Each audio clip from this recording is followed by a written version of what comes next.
Dica de estudo do texto. Uma vez que a Bíblia é a palavra de Deus, ela deve ser interpretada com muito cuidado. A dica de hoje é aplicação, parte 3, portanto é a continuação do princípio que nós temos trabalhado, o princípio da aplicação. Hoje nós vamos rever o conceito do princípio de aplicação, nós vamos rever também como devemos aplicar, e vamos então verificar qual é o alvo, qual é o propósito da aplicação. E por fim, aplicaremos a 1 Pedro capítulo 3, verso 18 a 22. Então vamos lá. Só recapitulando, se você ainda não viu, você precisa voltar então aí a 3 semanas atrás, para verificar o vídeo sobre a aplicação, ok? A palavra de Deus é para as nossas vidas, tendo descoberto o que um determinado texto significava aos ouvintes originais, devemos então fazer a aplicação para nós hoje. A nossa tarefa é procurar dicas no texto e aprender a fazer a aplicação como Deus o faz. Trata-se então da resposta para a pergunta: o que significa para mim hoje? Nós já vimos isso, vimos também os riscos que nós temos ao lidar com a aplicação. O primeiro risco é trabalhar o texto e não fazer a aplicação. E o segundo risco seria fazer a aplicação sem ter antes estudado o texto. Nós vimos também como fazer a aplicação. Lembre-se das 3 perguntas, essas 3 perguntas são muito importantes. A primeira é: o que a passagem nos diz a respeito de Deus e como devemos viver à luz disto? Há uma aplicação no próprio texto? A passagem dá alguma ordem ou exortação sobre como devemos viver? E a terceira pergunta: como que a situação de nossas vidas hoje corresponde à situação dos ouvintes originais? Essas são perguntas importantes para considerarmos em relação à aplicação. Nós vimos também a tabela de analogia dinâmica, que é uma excelente ferramenta para nos auxiliar no transporte do ensino do texto antigo para os nossos dias. Muito bem, hoje nós vamos trabalhar a questão então do propósito da aplicação, o alvo da aplicação. Qual seria o alvo da aplicação? É a transformação. Muitas vezes, quando pensamos na aplicação da palavra de Deus, nós pensamos em mudanças no comportamento. Mas é importante lembrarmos que a aplicação não é uma fórmula. Temos que pensar de uma maneira mais profunda. Fundamentalmente, somos chamados à transformação, uma mudança de coração e mente. A boa aplicação, portanto, começa confrontando nossos corações. Ela nos desafia a deixar de lado o amor próprio e a amar a Deus. Ela nos chama, ou seja, a aplicação, ao arrependimento e a uma fé maior em Deus. Ela trabalha para desenvolver padrões de pensamentos corretos. Assim, o bom comportamento e o bom caráter fluirão dessa mudança de coração e mente. Então, na aplicação, deve-se preocupar com as nossas ações e comportamentos, sim, mas em primeiro lugar, deve-se lidar com o coração. É como um iceberg. Você deve conhecer o iceberg, né? É muito curioso e interessante que o iceberg, a parte que está na superfície, ela é menor do que a parte que está submersa. Assim são nossas ações em relação ao nosso coração.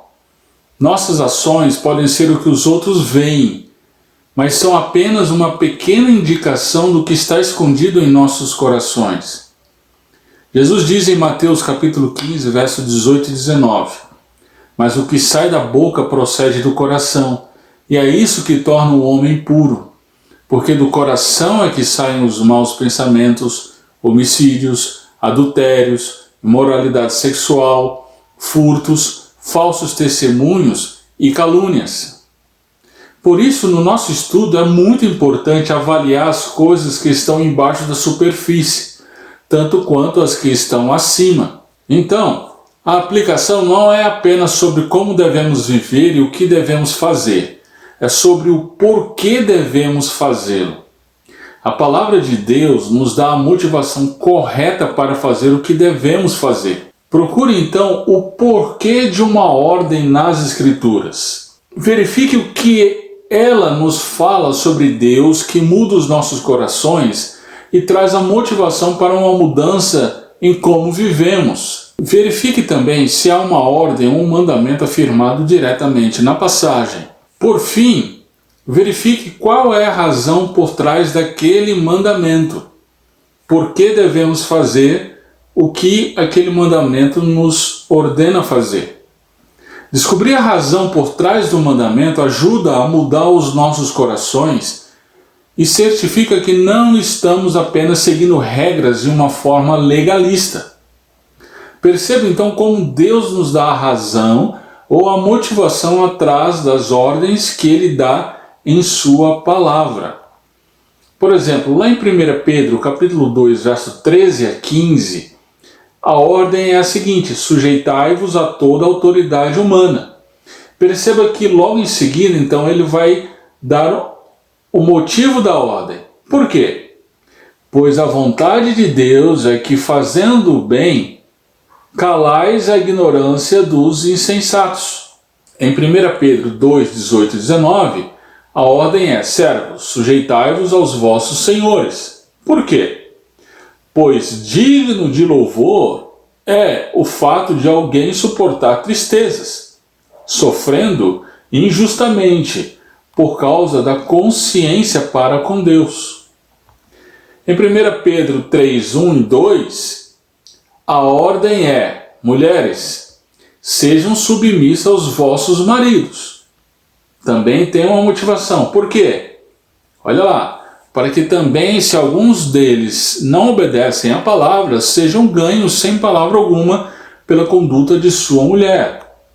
E 1 Pedro 3,7: marido, vivei com elas a vida do lar com entendimento. Por quê? Para que as vossas orações não sejam impedidas. Percebe? Verifique que há uma aplicação no próprio texto. Essa passagem ela dá uma ordem ou exortação sobre como nós devemos viver e também nos dá uma razão para cumprirmos esta ordem. Percebe? Muito bem.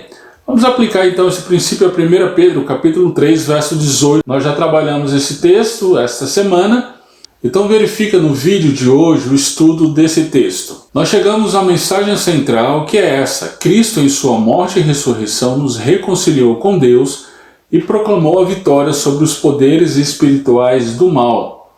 Muito bem, buscando então a aplicação e a motivação por detrás da ordem que nos é dada, nós vimos que essas perguntas são importantes. Dá uma olhada aqui. Há uma aplicação no próprio texto? Essa passagem dá alguma ordem ou alguma exortação sobre como devemos viver? Há alguma razão dada também? Perceba que o texto ele começa com um porquê. Isso significa que esse texto ele é a motivação para fazer o que Deus nos mandou fazer no texto anterior. Em 1 Pedro capítulo 3, verso 13 a 17, Pedro vai dizer que aqueles que sofrem por causa do Evangelho são abençoados. Então a defesa do cristianismo deve ser feita do jeito certo, com mansidão, temor e boa consciência. E há dois motivos para isso: por conta do testemunho e por conta da vontade de Deus. Então aqui seria um terceiro motivo para defendermos o cristianismo da maneira correta, com mansidão, temor e boa consciência. Ou seja, Cristo em sua morte e ressurreição nos reconciliou com Deus e proclamou a vitória sobre os poderes espirituais do mal. Amém. Espero que tenha sido útil para você. Até a próxima semana.